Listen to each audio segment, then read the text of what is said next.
While eating dumplings, I suddenly bit into a note. It said, "Pay attention, the killer is coming." I thought it was some kind of prank, so I tossed it aside. But the very next second, the front door suddenly opened. Mom put down her chopsticks and looked toward the door in confusion. "Why did the door open? I'll go check." That was when I remembered what the note said and quickly spoke up. "Don't go. What if it's someone dangerous? What nonsense are you talking about? Maybe it's Mr. Wang from next door. His kid isn't coming home for New Year's, so he's probably lonely." After saying that, Mom walked out. But right then, I suddenly realized something and dragged my sister under the couch. "What are you doing? You got my clothes all dirty." The second Lily finished talking, a scream came from outside the door. It was Mom. "Lily, don't make a sound." The person who opened the door was a killer. As soon as I said that, a man walked in. He was wearing a mask and a hat, holding a hammer. My whole body went cold and I didn't dare move. There were 3 sets of bowls and chopsticks on the table. He had to know someone else was still home. The man then went into the bedroom to look for us. Seeing that, I quickly pushed Lily out from under the couch and told her to run first. But before I could crawl out, I heard Lily scream. Then she collapsed to the floor and stopped moving. Turns out the man already knew we were hiding under the couch. Then he flipped the couch over and killed me with one swing of the hammer. The next second, I woke up at the dinner table and looked around in terror. Mom and Lily were both there. I touched my head. There was no wound, just smooth skin. What is going on? Did I come back to life? Was it a dream, or was I reborn? With trembling hands, I pulled the note from the dumpling and looked closely. "The killer is coming." It was exactly the same as before, but why did it tell me to pay attention? Shouldn't I be running first? I thought of something and waved the note in front of them, but they acted like they couldn't see it and kept eating like normal. I refused to believe it, so I held the note right in front of their eyes. "Can you see it, the words on it?" Lily looked at me, speechless. "What are you waving around? Are you that bored?" Mom also chimed in. "There's nothing in your hand, so I'm the only one who can see this note?" I took a deep breath and forced myself to calm down. "Don't panic, that killer is about to come back. I have to find a way to escape. Leaving now isn't realistic. At his speed, he should already be halfway here. If we go out, we'll run right into him." Before I could come up with a plan, footsteps came from outside the door. Looks like the killer was already here. Just like before, Mom stood up and got ready to check outside. I immediately grabbed her. "That's not Mr. Wang outside. Hurry and hide. Don't make a sound." As soon as I said that, Dad immediately took Mom and Lily to the bedroom and had them hide inside the closet. Suddenly I realized something else. How did the killer know there were only 3 of us at home? It was New Year's Eve. Wasn't he afraid there would be more people here? There was no time to think.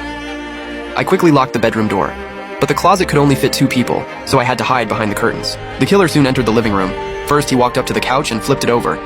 Seeing we weren't underneath, he started knocking on the bedroom door. I quickly took out my phone and sent a text to the police. As long as we held out until they arrived, we'd be fine. Soon, the killer pried open the bedroom door. He slowly moved toward the curtain. I could even feel his breathing. After standing there for 10 seconds, he seemed not to notice me and turned to leave. I had barely started to relax when I suddenly heard Lily scream. I yanked open the curtain to save her, but it was already too late. She and Mom had both been killed. With tears in my eyes, I sprinted toward the door, but I was too late. The killer hit me from behind with the hammer. The next second, I shot awake on a hospital bed. This time, I wasn't at home. I was in a hospital. Strange. I remember dying. Did the police arrive in time and save me again? Just as I was confused, Dad shouted excitedly, "Xiaojie, Dad's here, don't be scared." I stared blankly at him and tears suddenly fell. "Dad, where are Mom and Lily?"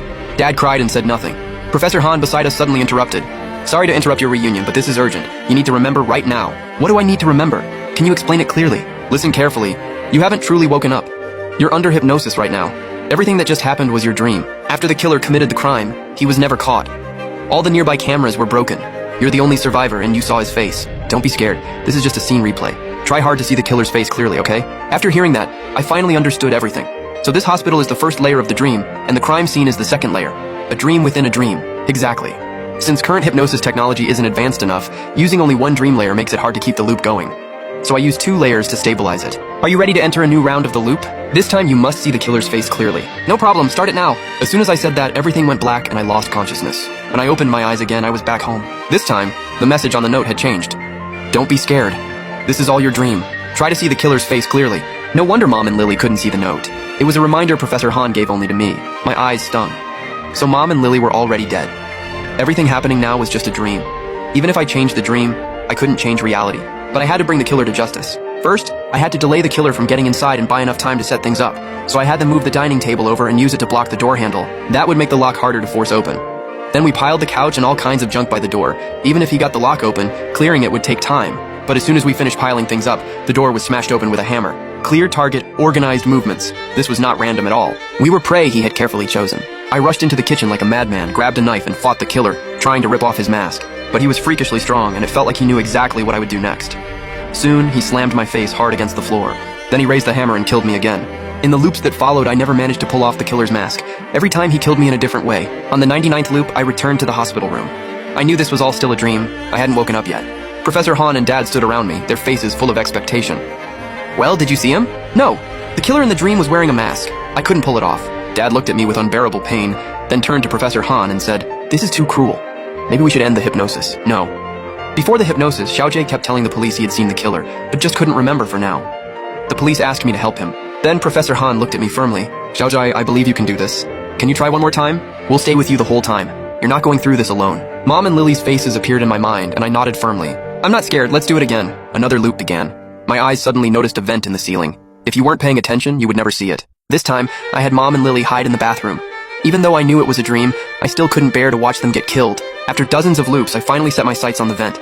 Who would ever think someone could hide there? I struggled into the ventilation duct, then put the vent cover back in place. Right then, the front door was smoothly pried open. The killer walked in with the hammer. I didn't dare make a sound. I looked down through the vent. First, the killer flipped the couch. Seeing no one underneath, he walked toward the bedroom. The moment he stepped directly below the vent, I jumped down. I tackled him to the ground. Before he could react, I immediately ripped off his hat and mask. But the moment I saw the killer's real face, chills ran through my whole body. His face was covered by a layer of black shadow. Before I could react, the killer smoothly raised the hammer and killed me. When I woke up again, I couldn't stop dry heaving. The pain of being hit with the hammer still lingered in my head. Even though it was just a dream, the pain felt completely real. Dad quickly came forward to comfort me. "Xiaojie, are you okay?" Professor Han asked anxiously, full of worry. "Xiaojie, did you see what the killer looked like?" I took off his mask and hat, but his face was covered by a black shadow. I couldn't see what he looked like at all. "Professor, why did that happen?" I clearly took off his mask. "That's impossible. My guess is that during the real crime, you never actually saw the killer's face. That's why the face was covered by shadow, because you can't imagine what he looks like. According to Freud's theory, when people dream, they can't create a face they've never seen out of thin air. Everyone you've seen before, your subconscious remembers. But someone you've never seen will only appear covered in shadow." Silence spread through the room. Dad looked defeated. "Forget it. End the hypnosis. I don't want to watch my son suffer through this endless pain anymore. Xiaojie, what do you think? Give up or keep going?" I hesitated for a long time, but finally chose to give up.